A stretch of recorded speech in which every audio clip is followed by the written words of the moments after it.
محرم وہی مہینہ ہے جس میں نبی کریم صلی اللہ علیہ وسلم مدینہ ہجرت کر کے اس دن پہلی محرم تھی جب آپ مدینہ پہنچے تھے، اسی سے ہجری سن اور سال بہرحال چالو ہوتا ہے، تو بڑی اس کی عظمتیں یاد رکھی۔ تو یہ تھی 7 فضائل اس مہینے کے اندر، اور میں سمجھتا ہوں 7 فضیلت میں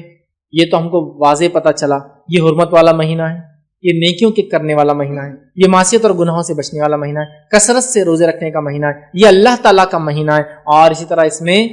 عاشورے کا روزہ رکھنا ہے، 9، 10 ٹھیکے کا روزہ رکھنا ہے، کوشش کرنا ہے، نہ ہو سکے تو پھر 10 اور 11 کا بھی انشاءاللہ روزہ انسان رکھ سکتا ہے۔ اور یہ دن ہمیں یاد دلاتا ہے اور ہمیں دوسرے مسلمانوں سے زمین اور زمانے کے اعتبار سے ہم سے الگ کیوں نہ ہو، ان سے ہمارا رشتہ جوڑتا ہے، اخوت اور بھائی چارے کا ہمیں میسج دیتا ہے۔